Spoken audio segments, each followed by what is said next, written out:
The way we came about Charlie was we were out at our outpost that we were staying at, and another one of our squads they were out at, I believe it was in the evening, early night, and they were doing their patrol.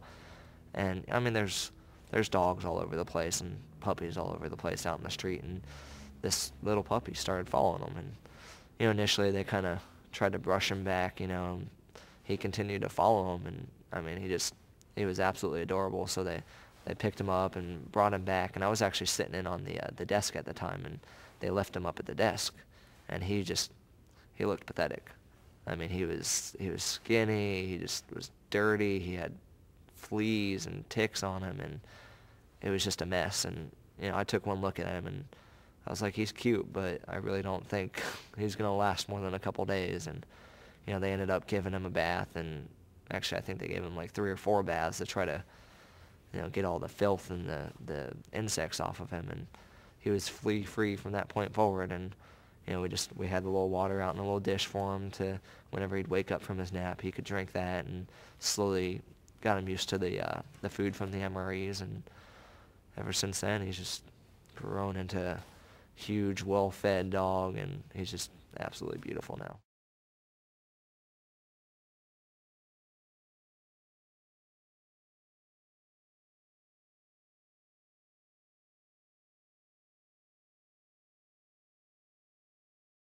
He is he's a beautiful dog. He's just black and white, and he's got some black and white spots on his arms and just floppy ears, and his coat, just the colors and the patterns he has in him. He just looks so cute, and he's got so much energy and so much personality and so much life to him that, he can be. I remember during the summer, it's 120 some odd degrees in Baghdad, and we pull up into the outpost sometimes, and immediately 6 or 7 of us guys will get out and start whistling and yelling for him, and he'll come running out, and then next thing you know, there's a group of people just around playing with him and just having a good time, pretty much.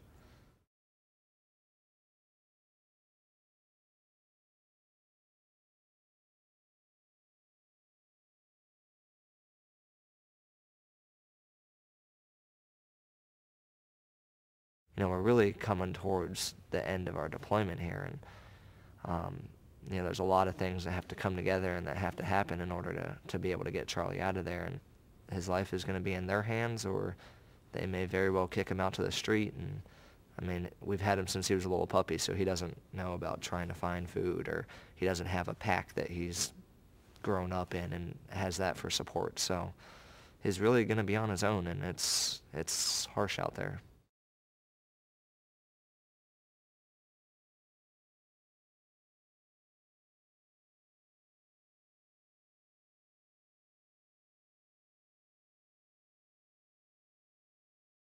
There's definitely logistical issues with finding ways out of Iraq as well, and that seems to be the hardest part. And any help in that area to create more options possibly available to get them out of Iraq, that's probably going to be the biggest help as well.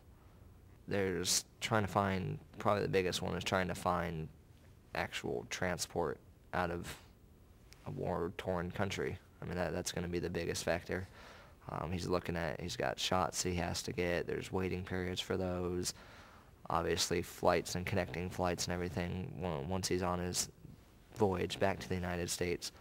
Charlie, and I'm sure a lot of other animals that are over there, they're almost like family to us. And, to be able to bring them back and to be able to, share that joy and experience of leaving that place and enjoying everything there is about America, that's not only helping out the animals themselves, but the soldiers they're gonna be happy. And I know if I see him when I get off the plane when I come back from Iraq, that would almost bring tears to my eyes to see him come running up to us. So